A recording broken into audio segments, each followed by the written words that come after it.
Hello everyone, this is Kabir from Bangla smart support. তো আজকে এমন একটি অ্যাপ্লিকেশনের সঙ্গে আপনাদের পরিচয় করাবো যেটা খুবই ইন্টারেস্টিং। তো কি আপনারা অনেকেই ভিডিও গান থেকে MP3 গানে কনভার্ট করে থাকেন, অর্থাৎ ভিডিও গান থেকে MP3 গান নিয়ে আসতে পারেন, কিন্তু এমন একটি আজ টিপস দেখাবো যেটা আপনার MP3 গান থেকে ভিডিও গানে কীভাবে কনভার্ট করবেন। তো চলুন সেটাই আজ দেখাবো। তো আমি প্লে স্টোর ওপেন করে নেবো। প্লে স্টোর ওপেন করার পর যা সার্চ বারে গিয়ে লিখবেন অটোবেট। দেখুন আমার প্রথমেই যে অপশানটি চলে এসেছে, আমি অলরেডি সার্চ দিয়েছিলাম সে কারণে। তো এই স্পেলিংটা দেখে নিন, এখান থেকে আপনারা সার্চ দেবেন। এবং যদি সার্চ দিয়ে না পান, আমি আমার ডিসক্রিপশন বক্সের লিঙ্কটা দিয়ে দেবো, সিম্পলি ওখান থেকে আপনারা ইনস্টল করে নেবেন। তা দেখুন আমার অলরেডি ইনস্টল করা আছে, যেটা এখান থেকে আমি ওপেন করে নেবো। আপনারা কিছু পারমিশন চাইবে, ওখানে অ্যালাউ করে দেবেন। তারপরে এরকম ইন্টারফেস আপনাদের সামনে চলে আসবে। দেখুন প্রথমে আছে ডিসকভারি, তারপর আছে ট্র্যাক, তারপর আছে অ্যাডলিস্ট, তারপর প্লেলিস্ট।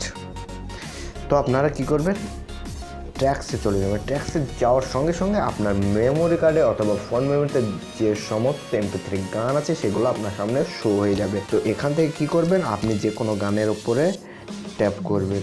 দেখুন আমি প্রথমে গানটার উপরে ট্যাপ করছি, ট্যাপ করার সঙ্গে সঙ্গে কিন্তু MP3 গানটা প্লে হতে থাকবে। এবার প্লে হওয়ার সঙ্গে সঙ্গে আপনি এটা কি করবেন, MP3 গানের উপরে একটা ক্লিক করবেন। ক্লিক করার সঙ্গে দেখুন এরকম একটা ইন্টারফেস চলে আসবে। তারপর দেখুন নিচে যে হলুদ রকম ইউটিউবের আইকনটি দেখতে পাচ্ছেন, জাস্ট ওখানের উপরে একটা ক্লিক করবেন। ক্লিক করার সঙ্গে সঙ্গে কিন্তু আপনার কাছে ভিডিও গানটি বাজতে শুরু করবে। দেখতে পাচ্ছেন অলরেডি আমাদের কিন্তু এখানে গান শুরু হতে লেগেছে। তো এরপরে আপনি অন্য গানের ওপর ক্লিক করুন। দেখুন অন্য গানের ওপরে কিন্তু এটা বাজতে লাগবে। তো যে কোনো গান আপনি এখান থেকে চুজ করে নিতে পারেন। চুজ করার পর সেম একই আইকনে আপনি ক্লিক করে দেবেন। ক্লিক করে দেখুন অলরেডি আবার ভিডিও গান শুরু হতে লেগেছে। তো দেখতে পাচ্ছেন কত সুন্দর একটি অ্যাপ্লিকেশন। এখান থেকে আপনারা MP3 গানকে ভিডিও গানে কনভার্ট করতে পারবেন। আর একটা কথা মাথায় রাখবেন বন্ধুরা, এটা কিন্তু যে কোনো গানের ওপরে হবে না, শুধু সেই গানগুলোর ওপরে হবে যেগুলো আপনারা ইউটিউব থেকে ডাউনলোড করেছেন। কথা বুঝতে পারছেন? যেগুলো আপনারা ইউটিউব থেকে অলরেডি MP3 গান কনভার্ট করে নিয়েছেন, সেই গানগুলোর ওপরেই কিন্তু এটা হবে।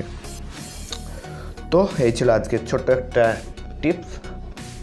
যদি ভিডিওটি ভালো লেগে থাকে প্লিজ একটা লাইক করবেন, কমেন্টে জানাবেন কীরকম লেগেছে, বা এটার আরও ভিডিও আমি আপনাদের জন্য নিয়ে আসতে থাকবো। আর হ্যাঁ বন্ধুরা, সাবস্ক্রাইব করতে যেন একদমই ভুলবেন না। ধন্যবাদ ভিডিওটি দেখার জন্য, সঙ্গে থাকবেন।